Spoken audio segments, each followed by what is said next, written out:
പിന്നെ knowledge of ground water വളരെയധികം important ആണ് എക്സ്കവേഷൻ വർക്ക്സിന്, വാട്ടർ സപ്ലൈക്ക്, irrigation and many other purposes. അങ്ങനെ ഒത്തിരി കാര്യങ്ങൾക്ക് നമുക്ക് ഗ്രൗണ്ട് വാട്ടർ നോളജ് വളരെ ഇമ്പോർട്ടൻ്റ് ആണ്. പിന്നെ നമ്മുടെ സിവിൽ എഞ്ചിനീയറിംഗ് പ്രോജക്ട്സിൽ മെയിനായിട്ട് 3 phases ആണ് വരുന്നത്. ഓക്കെ, പ്ലാനിങ് ഫേസ് വരും, പിന്നെ ഡിസൈൻ ഫേസ് വരും, പിന്നെ കൺസ്ട്രക്ഷൻ ഫേസ് വരും. സോ കൺസ്ട്രക്ഷൻ ഫേസ് വരും, പിന്നെ I think I have missed it somewhere here, design phase വരും. സോ ഈ 3 ഫേസസിലും നമുക്ക് ജിയോളജി സ്റ്റഡീൻ്റെ വളരെയധികം ഇമ്പോർട്ടൻസ് ഉണ്ട്. ഇപ്പം നമ്മൾ ഫോർ എക്സാമ്പിൾ പ്ലാനിങ് ഫേസ് എന്ന് പറഞ്ഞാൽ നമ്മൾ എവിടെയാണോ നമ്മളൊരു പ്രോജക്റ്റ് എക്സിക്യൂട്ട് ചെയ്യാൻ പോകുന്നത് അവിടെ ഒരു സർവേ നടത്തും. സർവേ നടത്തിയിട്ട് ആ സൈറ്റിൻ്റെ സ്യൂട്ടബിലിറ്റി നമ്മൾ ചെക്ക് ചെയ്യും. സോ ആ സമയത്ത് നമുക്ക് ഡിഫറെൻറ്റ് മാപ്സിൻ്റെ ഹെൽപ്പ് ആവശ്യമായിട്ട് വരും. For example geological map, hydrologic map, topographical map, അങ്ങനെ ഒത്തിരി മാപ്സിൻ്റെ ഹെൽപ്പ് ആവശ്യമുണ്ട്. സോ ഈ മാപ്പ് ഒക്കെ പ്രിപ്പയർ ചെയ്യുന്നത് ജിയോളജീൻ്റെ നോളജ് ബേസ് ചെയ്തിട്ടാണ്. പിന്നെ geological features like fault, joints, beds, folds etcetera, അങ്ങനത്തെ കുറേ കാര്യങ്ങളുണ്ട്. അതിൻ്റെയൊക്കെ സ്റ്റഡി നമുക്ക് വളരെയധികം ഇമ്പോർട്ടൻ്റ് ആണ്. കാരണം ഞാൻ ഈ പറഞ്ഞ ഫോൾട്ട്, ജോയിൻസ്, ഫോൾസ് ഒക്കെ വീക്ക് സോൺസ് ആണ്. സോ അവരെ ഐഡന്റിഫൈ ചെയ്ത് അവർക്കൊരു പ്രോപ്പർ സൊല്യൂഷൻ കൊടുക്കുക എന്നുള്ളത് വളരെ ഇമ്പോർട്ടൻ്റ് ആണ്. കാരണം it actually effects the stability of the structure. So അതിന് നമുക്ക് ജിയോളജീൻ്റെ ആവശ്യമുണ്ട്. പിന്നെ ഞാൻ നേരത്തെ പറഞ്ഞ പോലെ ഒരു pre geological survey of the area വളരെയധികം ഇമ്പോർട്ടൻ്റ് ആണ്. Because it also helps in reducing the cost of engineering work. So ഇതാണ് നമ്മൾ മെയിനായിട്ട് പറയുന്ന കാര്യങ്ങൾ. ലൈക്ക് ജിയോളജി എന്തിനാണ് സിവിൽ എഞ്ചിനീയറിങ്ങിന് ആവശ്യമുള്ളതെന്ന് ഇതിൽ കുറച്ച് ബ്രോഡായിട്ടാണ് കൊടുത്തിട്ടുള്ളത്. ഞാൻ അതിൻ്റെ ഒരു സമ്മറി പോലെയാണ് ഇവിടെ പറഞ്ഞിട്ടുള്ളത്. ഇത്രയും അധികം കാര്യങ്ങൾ ആവശ്യമില്ല, ഒരു 7 to 8 പോയിന്റ്സ് ഞാനിവിടെ പറഞ്ഞിട്ടുണ്ട്. ഇനി നമ്മൾ സബ് ഡിവിഷൻസ് ഓഫ് ജിയോളജി ആണ് നോക്കാൻ പോകുന്നത്. സോ ജിയോളജി ഒരു വാസ്റ്റ് സബ്ജക്റ്റ് ആയതുകൊണ്ട് തന്നെ അതിന് മെയിൻ ആയിട്ട് ഒരു 7 സബ് ഡിവിഷൻസ് ആണ് ഉള്ളത്.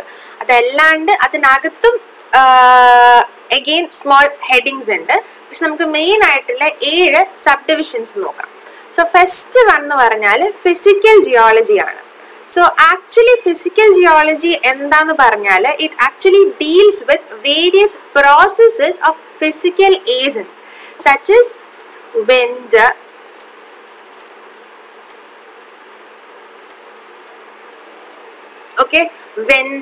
water, glaciers, sea waves, അങ്ങനെ പലതരം എന്താ പറയണ്ടേ ഫിസിക്കൽ ഏജൻസ് ഉണ്ട്. ആ ഫിസിക്കൽ ഏജൻസിന്റെ ഒരു ഇമ്പാക്റ്റിനെ പറ്റി പഠിക്കും.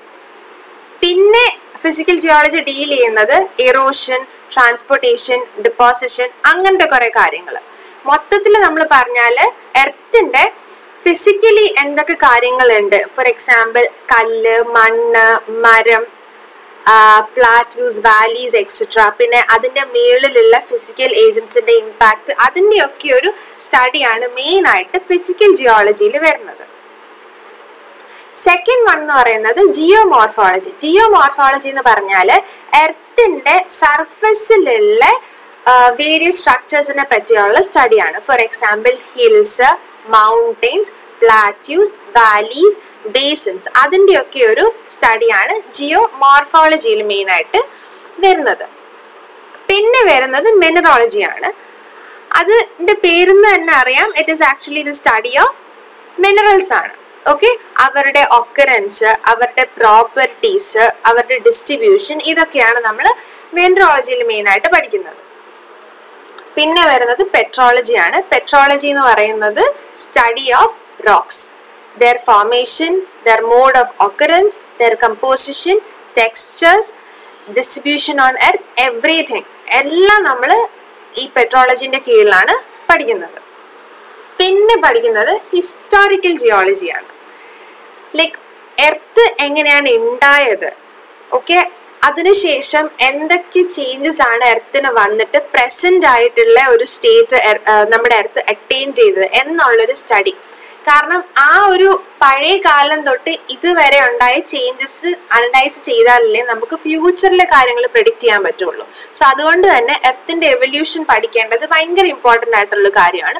സോ അത് നമ്മൾ പഠിക്കുന്നത് ഹിസ്റ്റോളജിക്കൽ ജിയോളജീന്റെ കീഴിലാണ്. പിന്നെ വരുന്നത് economic geology. Actually, it is the branch of geology that deals with the study of minerals, rocks, പിന്നെ മെറ്റീരിയൽസ് ഓഫ് എക്കണോമിക് ഇമ്പോർട്ടൻസ് ആണ്. ലൈക്ക് കോള്, പെട്രോളിയം, അതൊക്കെ എക്കണോമിക് ഇമ്പോർട്ടൻസ് ഉള്ളതാണ്. സോ അതിനെ നമ്മൾ സെപ്പറേറ്റ് ആയിട്ട് സോർട്ട് ചെയ്തിട്ട് വേറെ ബ്രാഞ്ചിലാണ് പഠിക്കുന്നത്. ആ ബ്രാഞ്ചിനെയാണ് നമ്മൾ എക്കണോമിക് ജിയോളജി എന്ന് പറയുന്നത്. സോ ഇത്രയും 7 മെയിൻ ആയിട്ട് ജിയോളജീന്റെ സബ് ഡിവിഷൻസ് ആയിട്ട് വരുന്നത്. ഏതൊക്കെയാണ്? Physical geology, geomorphology, mineralogy, petrology, historical geology and economic geology. പിന്നെ ബേസിക് ആയിട്ട് അതിൻ്റെ ഒരു സബ് ഡിവിഷൻസ് വരുന്നത് ഒന്ന് ജിയോ കെമിസ്ട്രി. ജിയോ കെമിസ്ട്രി എന്താണെന്ന് ചോദിച്ചാൽ ആസ് എ പ്ലാനറ്റ്, ഓക്കെ, അതിൻ്റെ കോൺസ്റ്റിറ്റ്യുവൻസിൻ്റെ ബാക്കിലുള്ള കെമിസ്ട്രി എന്താണ് എന്നുള്ള ഒരു സ്റ്റഡിയാണ് ജിയോ കെമിസ്ട്രി എന്ന് പറയുന്നത്. ലൈക്ക് എർത്തിന്റെ വേരിയസ് പാർട്സ്, അതിൻ്റെ എവല്യൂഷൻ, അതിൻ്റെയൊക്കെ ബാക്കിലുള്ള കെമിസ്ട്രി എന്താണ് എന്ന് പഠിക്കുന്നതാണ് ജിയോ കെമിസ്ട്രി എന്ന് പറയുന്നത്. ഇനി ജിയോ ഫിസിക്സ് എന്ന് പറയുന്നയോ എർത്തിന്റെ വേരിയസ് പാർട്സിനെ നമ്മൾ ഫിസിക്കലി പഠിക്കുന്നത്. Like what are the forces acting on it, അല്ലെങ്കിൽ അതിന്റെ ഫിസിക്കൽ പ്രോപ്പർട്ടീസ് എന്താണ്, ഫിസിക്കൽ ചേഞ്ചസ് എന്താണ് എന്നൊരു സ്റ്റഡിയാണ് നമ്മൾ ജിയോ ഫിസിക്സിൽ മെയിൻ ആയിട്ട് പഠിക്കുന്നത്. പിന്നെ വരുന്നത് ജിയോ ഹൈഡ്രോളജി. പേരിന്ന് തന്നെ അറിയാം, എർത്തിലുള്ള വാട്ടർ ബോഡീസ്, സർഫസിലും സബ് സർഫസിലുള്ള വാട്ടർ ബോഡീസിന്റെ സ്റ്റഡിയാണ്. ലൈക്ക് വാട്ടർ സൈക്കിൾ ഒക്കെ അതിൽ ഇൻവോൾവ് ആയിട്ട് വരും. പിന്നെ വരുന്നത് മൈനിങ് ജിയോളജിയാണ്. Exploration and exploitation of the economic mineral deposits. നമ്മൾ എക്കണോമിക് ജിയോളജി പറഞ്ഞല്ലോ. സോ അത് നമ്മുടെ എർത്തിൽ എവിടെയൊക്കെയാണോ ഉള്ളത് അത് കണ്ടുപിടിച്ചിട്ട് അതിനെ മൈൻ ചെയ്ത് പുറത്തേക്ക് എടുക്കുന്ന പ്രോസസ്സിനെയാണ് നമ്മൾ മൈനിങ് എന്ന് പറയുന്നത്. സോ ആ ഒരു ബ്രാഞ്ചിനെയാണ് നമ്മൾ മൈനിങ് ജിയോളജി എന്ന് പറയുന്നത്. Then rock mechanics. നമുക്ക് പേരിൽ തന്നെ മനസ്സിലാവും, mechanics is something that is related to force ആണ്. And rock, that is what is the behavior of rocks under different types of loadings. അതാണ് നമ്മൾ റോക്ക് മെക്കാനിക്സിൽ മെയിൻ ആയിട്ട് പഠിക്കുന്നത്. പിന്നെ വരുന്നത് ജിയോ മെക്കാനിക്സ് ആണ്. എഗെയിൻ എർത്തില് ഡിഫറെന്റ് ഫോഴ്സസ് ഓക്കെ അപ്ലൈ ചെയ്യുമ്പോൾ അതിൻ്റെ ഒരു റെസ്പോൺസ് എങ്ങനെയാണ് എന്നതാണ് ജിയോ മെക്കാനിക്സിൽ വരുന്നത്. ഫോർ എക്സാമ്പിൾ നമ്മുടെ earthquake forces, okay, gravity forces, then magnetic forces, okay, ഈ ഫോഴ്സസിന്റെ ഒക്കെ ഒരു ഇമ്പാക്റ്റ് എന്താണ്, ഈ ഫോഴ്സസ് കാരണം എർത്തിന്റെ വേരിയസ് പാർട്സിന്റെ ബിഹേവിയേഴ്സ് എങ്ങനെയാണ് എന്നൊരു സ്റ്റഡിയാണ് ജിയോ മെക്കാനിക്സിൽ വരുന്നത്. പിന്നെ വരുന്നത് മീറ്റിയോറോളജി ആണ്. അതെന്ന് പറഞ്ഞാൽ നമ്മുടെ അറ്റ്മോസ്ഫിയറിന്റെ ഒരു സ്റ്റഡിയാണ്. അതിന്റെ ഫിസിക്കലും കെമിക്കലും ബയോളജിക്കൽ ആസ്പെക്ട്സ് ഓഫ് അറ്റ്മോസ്ഫിയർ എല്ലാം കവർ ചെയ്യുന്നത് ഈ മീറ്റിയോറോളജി ാണ്. പിന്നെ വരുന്നത് ഓഷ്യനോഗ്രഫി. നമുക്ക് പേരിൽ തന്നെ അറിയാം, സ്റ്റഡി ഓഫ് ഓഷൻ. നമ്മുടെ എർത്തിന്റെ ഒരു 97% സീ വാട്ടർ അല്ലെങ്കിൽ വാട്ടർ കൊണ്ട് ആണ് കവർ ചെയ്തിരിക്കുന്നത്. സോ അതിന്റെ ഒരു സ്റ്റഡി നമുക്ക് വളരെ ഇമ്പോർട്ടൻ്റ് ആയിട്ട് വരുന്നതല്ലേ. സോ ആ ഓഷന്റെ സ്റ്റഡി വരുന്നതാണ് ഓഷ്യനോഗ്രഫിയിൽ. പിന്നെ ഏറ്റവും ഇപ്പോൾ ലേറ്റസ്റ്റ് ആയിട്ട് ആഡ് ഓൺ ചെയ്ത ഒരു സബ് ഡിവിഷനാണ് എഞ്ചിനീയറിംഗ് ജിയോളജി എന്ന് പറയുന്നത്. എഞ്ചിനീയറിംഗ് ജിയോളജി എന്തിനാണ് ആഡ് ചെയ്തതെന്ന് വെച്ചാൽ, ഫോർ എക്സാമ്പിൾ നമ്മുടെ ഒരു റോക്ക് എടുക്കുകയെന്ന് വെച്ചു, നമുക്ക് ഒരിക്കലും ഒരു റോക്ക് എടുത്തിട്ട് അതിനൊരു തമ്പ് റൂൾ വെച്ചിട്ട് ഈ റോക്കിന് ഈ പ്രോപ്പർട്ടീസ് ആയിരിക്കും എന്ന് പറയാൻ പറ്റില്ല. സോ റോക്കിനൊരു പ്രോപ്പർ സ്റ്റഡി വേണം. അത് മാത്രമല്ല, റോക്കിന് ഡിഫറെന്റ് പ്രോപ്പർട്ടീസ് ഉണ്ടായിരിക്കും. പക്ഷേ സിവിൽ എഞ്ചിനീയറിംഗ് ആസ്പെക്ട്സിൽ ഇപ്പൊ റോക്കിനൊരു 10 പ്രോപ്പർട്ടി ഉണ്ടെങ്കിൽ ആ 10 പ്രോപ്പർട്ടിയും സിവിൽ എഞ്ചിനീയറിംഗ് ആസ്പെക്ട്സിൽ ആവശ്യം ഉണ്ടാവില്ല. അതിലൊരു 5 പ്രോപ്പർട്ടി മാത്രം നമുക്ക് മതിയായിരിക്കും. ഫോർ എക്സാമ്പിൾ അതിന്റെ സ്ട്രെങ്ത്, അതിന്റെ ടഫ്നെസ്, റെസിസ്റ്റന്റ് ടുവേർഡ്സ് അബ്രാഷൻ, അല്ലെങ്കിൽ വാട്ടർ അബ്സോർപ്ഷൻ, അത്രയും കുറച്ച് പ്രോപ്പർട്ടീസ് മതിയായിരിക്കും. സോ അത്രയും പ്രോപ്പർട്ടീസ് മാത്രം സോർട്ട് ചെയ്തിട്ട് എഞ്ചിനീയറിംഗിന് ആവശ്യമുള്ള പ്രോപ്പർട്ടീസിനെ പറ്റിയുള്ള സ്റ്റഡി കൊണ്ടുവരുന്നതിനെയാണ് നമ്മൾ എഞ്ചിനീയറിംഗ് ജിയോളജി എന്ന് പറയുന്നത്. സോ ഇത്രയാണ് മെയിൻ ആയിട്ട് ജിയോളജിയിൽ വരുന്ന സബ് ഡിവിഷൻസ്. സോ നമ്മൾ ഇത്രയും നേരം ഡിസ്കസ് ചെയ്തത് ജസ്റ്റ് അതിന്റെ ഇൻട്രൊഡക്ഷനും നമ്മൾ എന്തിനാണ് ജിയോളജി പഠിക്കുന്നതും what are the importance of geology അതിന്റെ സ്കോപ്പ് എന്തൊക്കെയാണെന്നാണ് നമ്മൾ ഇതുവരെ പഠിച്ചത്. ഇനി നമ്മൾ മെയിൻ ആയിട്ടൊരു ടോപ്പിക്കിലേക്ക് പോവാണ്, weathering. Okay, what is weathering? Weathering എന്ന് പറഞ്ഞാൽ എന്താണ്? നമ്മൾ കുഞ്ഞു ക്ലാസ്സിലെ തൊട്ടേ കേൾക്കുന്ന ഒരു വാക്കാണ് വെതറിങ് എന്ന് പറയുന്നത്. സോയിലിന്റെ ഫോർമേഷൻ പഠിക്കുന്ന സമയത്താണ് നമ്മൾ ഈ വെതറിങ് എന്ന് പറയുന്നത്. വെതറിങ് എന്ന് പറഞ്ഞത് it is nothing but A natural process of in situ mechanical disintegration or chemical decomposition of rocks of the crust by certain physical or chemical agents. എന്ന് പറഞ്ഞാൽ ഞാൻ സിമ്പിൾ ആയിട്ട് പറഞ്ഞാൽ it is nothing but the disintegration of rocks due to the action of physical or chemical agents. നമ്മുടെ എർത്തിന്റെ ക്രസ്റ്റിൽ exist ചെയ്യുന്ന rocks decay ചെയ്യുക അല്ലെങ്കിൽ disintegrate ചെയ്ത് കുഞ്ഞു കുഞ്ഞു തരികളായിട്ട് അഥവാ പെർട്ടിക്കുലേറ്റ് മാറ്റർ ആയിട്ട് കൺവേർട്ട് ആകുന്ന പ്രോസസ്സിനെയാണ് നമ്മൾ വെതറിങ് എന്ന് പറയുന്നത്. സോ വെറുതെ ഒരു കല്ലിരുന്നിട്ട് അങ്ങ് പൊടിഞ്ഞു പോകത്തില്ലല്ലോ. സോ അവിടെ എന്തെങ്കിലും ഒരു ഫിസിക്കൽ അഥവാ കെമിക്കൽ ഏജൻസിന്റെ ഹെൽപ്പോട് കൂടിയായിരിക്കും ഈ ഒരു ഡിസിൻറ്റഗ്രേഷൻ നടക്കുന്നത്. സോ സോയിൽ ഫോർമേഷൻ മെയിൻ ആയിട്ട് സോയിൽ ഫോർമേഷന്റെ മെയിൻ കോസ് എന്ന് പറയുന്നത് ഈ വെതറിങ് ആണ്. ഓക്കെ, ഇനി വെതറിങ് തന്നെ നമുക്ക് മെയിൻ ആയിട്ട് രണ്ട് ക്ലാസിഫിക്കേഷൻ ആണ് ഉള്ളത്. Okay, based on the physical agents അഥവാ based on the cause of disintegration നമുക്ക് വെതറിങ് രണ്ടായിട്ടാണ് ക്ലാസിഫൈ ചെയ്യാൻ പറ്റുന്നത്. മെയിൻ ആയിട്ട് ഫസ്റ്റ് വൺ ഇസ് മെക്കാനിക്കൽ അഥവാ physical weathering, second one is chemical weathering. Okay, so first one എന്ന് പറയുന്നത് മെക്കാനിക്കൽ വെതറിങ് ആണ്. മെക്കാനിക്കൽ വെതറിങ് എന്താണ്? Disintegration of rocks into smaller fragments and particles through physical process ആണ്. Physical process വഴി നമ്മുടെ rocks disintegrate ആയി smaller ഫ്രാഗ്മെന്റ്സിലേക്ക് ആകുന്നതിനെയാണ് നമ്മൾ physical weathering എന്ന് പറയുന്നത്. ഈ ഫിസിക്കൽ പ്രോസസ് എന്ന് പറഞ്ഞാൽ എന്താണ്? അത് നമ്മൾ താഴേക്ക് പോകുമ്പോൾ അത് കവർ ചെയ്യും. ഇപ്പൊ ജസ്റ്റ് ബ്രോഡായിട്ട് പറഞ്ഞാല് like wind, water, temperature change, ഇതൊക്കെയാണ് സർട്ടൻ ഫിസിക്കൽ ഫോഴ്സസ് അഥവാ physical processes which causes the disintegration. ഈ ഫിസിക്കൽ വെതറിങ്ങിൽ നമ്മൾ മെയിൻ ആയിട്ട് ഓർത്ത് വെക്കേണ്ടത് ഈ റോക്സ് ഡിസിൻറ്റഗ്രേറ്റ് ചെയ്ത് സ്മോളർ ഫ്രാഗ്മെന്റ്സിലേക്ക് മാറുമല്ലോ. ആ സ്മോളർ ഫ്രാഗ്മെന്റ്സ് അഥവാ സെഡിമെന്റ്സ് എന്ന് പറയും അതിന്. Okay, our sediments will have the same chemical as well as physical composition as that of the parent rock. Parent rock എന്ന് പറഞ്ഞാൽ നമുക്ക് ആദ്യം ഉള്ള കല്ല് ഏതാണോ അതിനെയാണ് പാരന്റ് റോക്ക് എന്ന് പറയുന്നത്. ഡിസിൻറ്റഗ്രേറ്റ് ചെയ്ത് സ്മോളർ ഫ്രാഗ്മെന്റ്സിനെയാണ് നമ്മൾ സെഡിമെന്റ്സ് എന്ന് പറയുന്നത്. ഫിസിക്കൽ വെതറിങ്ങിന്റെ മെയിൻ ആയിട്ട് ഓർത്ത് വെക്കേണ്ട പോയിന്റ് എന്ന് പറയുന്നത് സെഡിമെന്റ്സിന്റെ physical as well as chemical composition parent റോക്കിന്റെ സെയിം ആയിരിക്കും. അതിൽ ഒരു ചേഞ്ചും കാണില്ല. ഓക്കെ,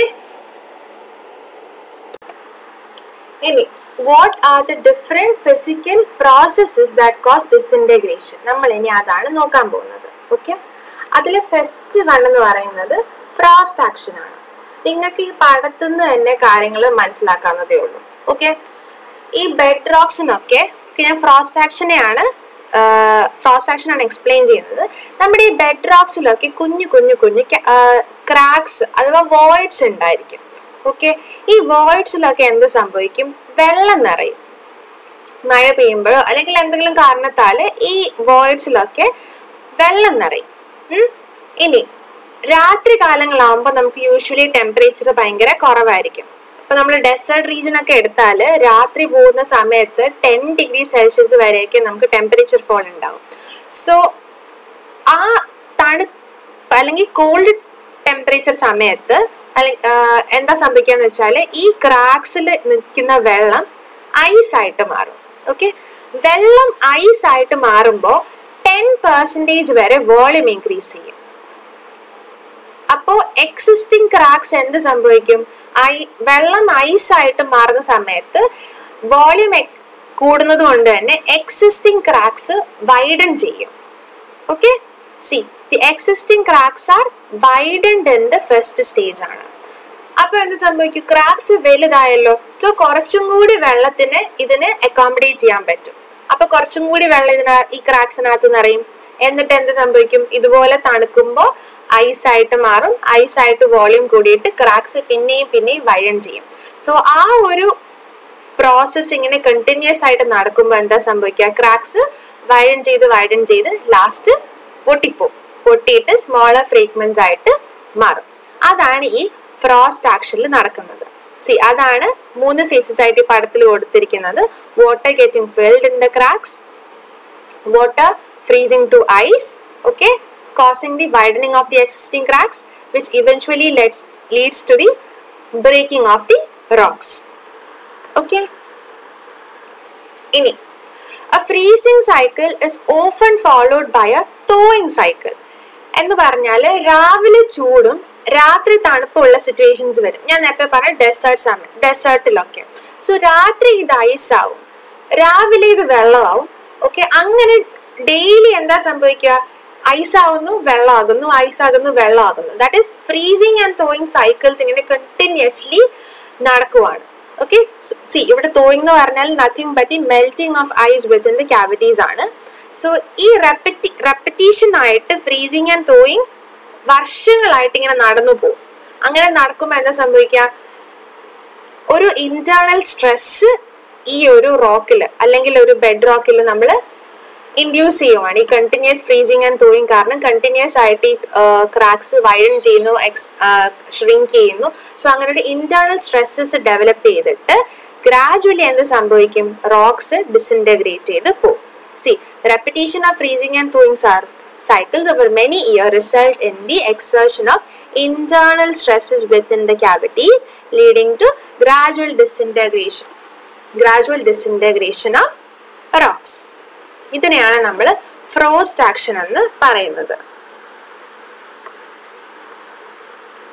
ഇനി എക്സുഡേഷൻ എന്ന് പറയുന്ന ഒരു പ്രോസസ് ഉണ്ട്. അത് ജസ്റ്റ് ഒരു നോട്ട് പോലെ നിങ്ങൾക്ക് നോക്കി വെക്കാവുന്നതാണ്. എന്ന് പറഞ്ഞാൽ സീഷോർ അല്ലെങ്കിൽ കടൽ തീരത്ത് കൂടുതലും നമുക്ക് സോൾട്ട് കണ്ടന്റ് കൂടുതലായിരിക്കത്തില്ലേ? സോ ഈ പോർസിനകത്ത് കയറുന്ന വെള്ളത്തിനകത്ത് സോൾട്ട് കണ്ടന്റ് കൂടുതലായിരിക്കും. ഓക്കെ, സോ അതെന്താ ചെയ്യുന്നതെന്ന് പറഞ്ഞാൽ സോൾട്ട് കണ്ടന്റ് ഉള്ളത് കൊണ്ട് തന്നെ അതിന് കുറച്ച് കൊറോസീവ് ആക്ഷൻ ഉണ്ടായിരിക്കുമല്ലോ. സോ വാട്ട് ഹാപ്പൻസ് ഇസ് അത് ഈ ഡിസിൻറ്റഗ്രേഷനെ ആക്സിലറേറ്റ് ചെയ്യും. സോ ആ ഒരു സോൾട്ടിന്റെ പ്രസൻസ് കാരണം റോക്സ് ഡിസിൻറ്റഗ്രേറ്റ് ചെയ്യുന്ന പ്രോസസ്സിനെയാണ് നമ്മൾ എക്സഡേഷൻ എന്ന് പറയുന്നത്. See, it is a process seen in porous rocks near seashore. It is similar to frost action, but the disintegration takes place due to the formation of crystals of sodium chloride. Same frost action തന്നെയാണ് നടക്കുന്നത്. ഈ രാവിലെ എന്താ സംഭവിക്കുക എന്ന് പറഞ്ഞാൽ വെള്ളത്തിനകത്ത് ഉപ്പ് content കാണുമല്ലോ, ഉപ്പിന്റെ കണ്ടന്റ് കാണും. സോ രാവിലെ ഈ വെള്ളം ഇവാപ്പറേറ്റ് ചെയ്ത് പോകുമ്പോൾ എന്താ സംഭവിക്കുക? ഉപ്പിന്റെ കണ്ടന്റ് ആ ക്യാവിറ്റീസിൽ ഉണ്ടാവും. ഓക്കെ, രാത്രി ആവുമ്പം ഇത് ഫ്രീസ് ചെയ്ത് ക്രിസ്റ്റൽസ് ആവും. ഈ ക്രിസ്റ്റൽസ് എന്താ ചെയ്യുന്നതെന്ന് പറഞ്ഞാൽ എക്സിസ്റ്റിംഗ് ക്രാക്സിനെ വൈഡൻ ചെയ്യും. സോ അവിടെ ഫ്രോസ്റ്റ് ആക്ഷൻ തന്നെയാണ് നടക്കുന്നത്, പക്ഷെ അവിടെ ഒരു ക്രിസ്റ്റൽ ഫോർമേഷൻ, സോഡിയം ക്ലോറൈഡിന്റെ ക്രിസ്റ്റൽ ഫോർമേഷനും കൂടി നടക്കുന്നുണ്ട്. ഇത് മെയിൻ ആയിട്ട് നമ്മൾ സീ ഷോറിലാണ് കാണപ്പെടുന്നത്. സോ ആ പ്രോസസ്സിനെയാണ് നമ്മൾ എക്സിഡേഷൻ പ്രോസസ് എന്ന് പറയുന്നത്. ഇനി സെക്കൻഡ് വൺ എന്ന് പറഞ്ഞാൽ തെർമൽ എഫക്ട്സ് അഥവാ ഇൻസൊലേഷൻ എന്ന് പറയും. ഇതൊന്നുമില്ല, like in arid or desert അഥവാ സെമി എറിഡ് റീജിയൻസിൽ രാവിലെയും രാത്രിയും ഉള്ള ടെമ്പറേച്ചറിന്റെ ഇടയ്ക്ക് ഒത്തിരി വേരിയേഷൻ ആണ് ഉണ്ടാവുന്നത്. രാവിലെ ഭയങ്കര ചൂട് കാരണം എന്താ സംഭവിക്കുക എന്ന് പറഞ്ഞാൽ ഈ റോക്സ് ഒക്കെ ഒത്തിരി എക്സ്പാൻഡ് ചെയ്യും. രാത്രി ഭയങ്കര തണുപ്പ് കാരണം ഈ റോക്സ് ഒക്കെ കോൺട്രാക്ട് ചെയ്യും. സോ ഈ കണ്ടിന്യൂസ് എക്സ്പാൻഷനും കോൺട്രാക്ഷനും കാരണം ഈ റോക്സിൽ തെർമൽ സ്ട്രെസ്സസ് ഇൻഡ്യൂസ് ചെയ്യും. Okay, that is due to this temperature variation, thermal stresses are induced in these rocks. And ഈ thermal stresses കാരണം എന്താ സംഭവിക്കുക? ക്രാക്സ് ഡെവലപ്പ് ചെയ്യും. അങ്ങനെ ഒത്തിരി വർഷങ്ങൾ കഴിയുമ്പോൾ it leads to the disintegration of rocks. Okay, see, അതിന്റെ എക്സാമ്പിൾ അവർ പറയുന്നത് കാരാക്കും എന്ന് പറയുന്ന ഒരു ഡെസേർട്ട് ഉണ്ട്. അവിടെയൊക്കെ രാവിലെ 70 to 80 ഡിഗ്രി സെൽഷ്യസ് ആയിരിക്കും, പക്ഷെ രാത്രി -10 ഡിഗ്രി സെൽഷ്യസ് ആ പോകുന്നത്. സോ അത്രയും വലിയൊരു ടെമ്പറേച്ചർ വേരിയേഷൻ കാരണം എക്സസീവ് തെർമൽ സ്ട്രെസ്സസ് ആയിരിക്കും ഇൻഡ്യൂസ് ചെയ്യുന്നത്. സോ അത് കാരണം എന്താ സംഭവിക്കുക? ഡിസിൻറ്റഗ്രേഷൻ ഓഫ് റോക്സ് ഉണ്ടാവും. പിന്നെ വരുന്നത് എക്സ്ഫോലിയേഷൻ. നമുക്ക് ആ പേരിന്ന് തന്നെ അറിയാം, എക്സ്ഫോലിയേഷൻ എന്ന് പറഞ്ഞാൽ നമ്മുടെ പീൽ ഓഫ് ഇഫക്റ്റ് ആണ്. ഈ വെതറിങ് അഥവാ ഫിസിക്കൽ ഏജൻസ് ഏറ്റവും കൂടുതൽ ഇമ്പാക്ട് കൊടുക്കുന്നത് ടോപ്പ് സർഫസ് ലെയർസിലായിരിക്കത്തില്ലേ. എന്ന് വെച്ചാൽ ഒരു ബെഡ് എടുത്താൽ അതിന്റെ ടോപ്പ് ലെയർ ആയിരിക്കും ഏറ്റവും കൂടുതൽ ഈ ഫിസിക്കൽ ഏജൻസിന്റെ ഇമ്പാക്ട് റിസീവ് ചെയ്യുന്നത്. സോ എന്താ സംഭവിക്കാന്ന് വെച്ചാൽ ടോപ്പ് ലെയറിൽ കണ്ടിന്യൂസ് ആയിട്ട് ഫിസിക്കൽ ഏജൻസിന്റെ ആക്ഷൻ കാരണം ഡിസിൻറ്റഗ്രേഷൻ നടക്കും. ഓക്കെ, ഇപ്പൊ നല്ല കട്ടിയുള്ള പാറക്കല്ലൊക്കെ ആണെങ്കിൽ ഒത്തിരി ഡെപ്തിലേക്ക് ഈ സ്ട്രെസ്സസ് ഇറങ്ങി പോകത്തില്ല. കാരണം എത്ര ഡെപ്തിലേക്കാണോ ഈ സ്ട്രെസ്സസ് അഥവാ ടെമ്പറേച്ചർ വേരിയേഷൻ ഒക്കെ പോകുന്നത് ഡിപ്പെൻഡ് ചെയ്യുന്നത് ആ റോക്കിന്റെ ഡെപ്തും പിന്നെ എത്രയാണ് ടെമ്പറേച്ചർ വേരിയേഷൻ ഒക്കെ ഡിപ്പെൻഡ് ചെയ്തിരിക്കും. സോ എപ്പോഴും ഒരു ടോപ്പ് ലെയറിൽ ഒത്തിരി ഡിസിൻറ്റഗ്രേഷൻ നടന്നിട്ട് ടോപ്പ് ലെയർ മാത്രമായിട്ട് ഇങ്ങനെ ഇളകിപ്പോവും. ഓക്കെ, അതിനെയാണ് നമ്മൾ എക്സ്ഫോലിയേഷൻ എന്ന് പറയുന്നത്. ഇനി ഈ ഇളകി പോകുന്ന സമയത്ത് അവിടെ കെമിക്കൽ ആക്ഷൻ കൂടി വന്നിട്ട് കെമിക്കൽ വെതറിങ് കൂടി നടക്കുമ്പോൾ എന്താ സംഭവിക്കുക? Disintegration is accelerated. സോ ഈ എൻഡ് ലൈക്ക് ബെഡ് റോക്സിന്റെ എൻഡിൽ അതായത് തുമ്പിലൊക്കെ കെമിക്കൽ വെതറിങ് നടന്നിട്ട് അവിടെ കർവ്ഡ് സർഫസ് ഫോം ചെയ്യും. ഓക്കെ, ആ ഒരു എൻറ്റയർ പ്രോസസ്സിനെയാണ് നമ്മൾ എക്സ്ഫോലിയേഷൻ എന്ന് പറയുന്നത്. സോ ഇറ്റ് ഇസ് ഈ ടൈപ്പ് ഓഫ് പ്രോസസ്സ് മെയിൻലി നമ്മൾ കാണുന്നത് ഡെസേർട്സിലൊക്കെയാണ്. ഓക്കെ, see, in a thick rock bed where the rock is layered, upper layer are mostly affected due to temperature variation. As a result, the upper layer peels off from the underlying rock masses. Okay, in many cases such a change is accompanied by chemical weathering, okay, developing a curved surface. So ഈ ഒരു പ്രോസസ്സിനെയാണ് നമ്മൾ exfoliation എന്ന് പറയുന്നത്. നമ്മുടെ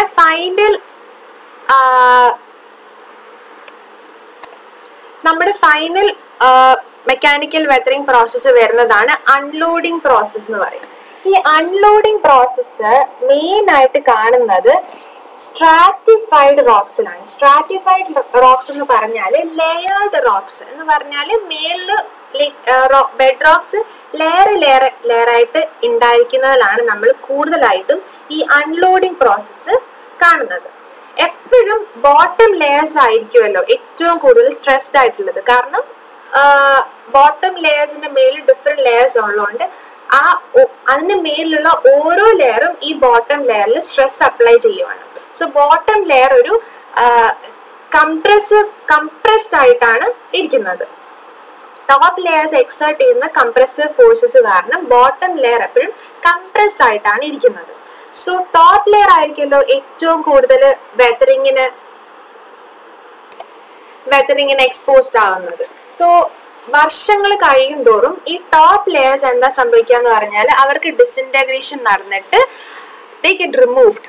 okay, so ഈ top layer remove ആവുന്ന സമയത്ത് actually bottom ലെയറിന് stress relief നടക്കും. എന്ന് പറഞ്ഞാൽ ടോപ്പ് ലെയേഴ്സ് ഓരോന്നോരോന്ന് ഇളകി പോകും തോറും ഈ ബോട്ടം ലെയറിൽ എക്സേർട്ട് ചെയ്യുന്ന കംപ്രസീവ് ഫോഴ്സ് കുറഞ്ഞു വരുമല്ലേ. സോ ആ സമയത്ത് എന്താ സംഭവിക്കുന്നത് പറഞ്ഞാൽ ഇത്രയും കംപ്രസീവ് ആയിട്ട് ആണ് ഇത്രയും വർഷം അതിരുന്നത്. സോ ടോപ്പ് ലെയർ ഓരോന്നായിട്ട് ഇളകി പോകുന്ന സമയത്ത് അതിന് പെട്ടെന്ന് കയറി എക്സ്പാൻഡ് ചെയ്യാൻ ഒരു ടെൻഡൻസി ഉണ്ടായിരിക്കും. ഓക്കെ, സോ ആ ഒരു എക്സ്പാൻഷൻ നടക്കുന്ന സമയത്ത് എന്താ സംഭവിക്കുക എന്ന് പറഞ്ഞാൽ ആ ലെയേഴ്സിന് പാരലൽ ആയിട്ട് ക്രാക്സ് ഫോം ചെയ്യും. ഓക്കെ, അങ്ങനെ ഇവർക്ക് ഡിസിൻറ്റഗ്രേഷൻ നടന്ന് സ്മോളർ ഫ്രീക്വൻസ് ആയിട്ട് മാറും. സോ അതാണ് ഇവിടെ ഒരു പിക്ചോറൽ റെപ്രസെന്റേഷനിൽ കാണിച്ചിരിക്കുന്നത്. ലൈക്ക് ബോട്ടം ലെയർ ഉണ്ട്, this is the top layer.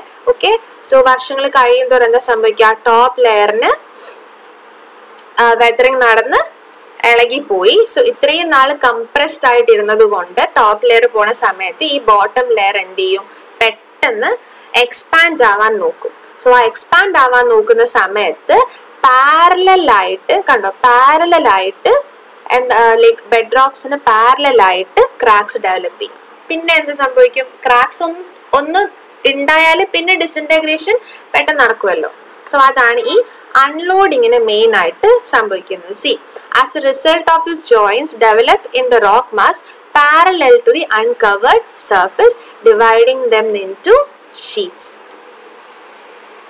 ഇത്രയാണ് മെയിൻ ആയിട്ട് നമ്മുടെ ഫിസിക്കൽ വെതറിങ്ങിൽ വരുന്നത്.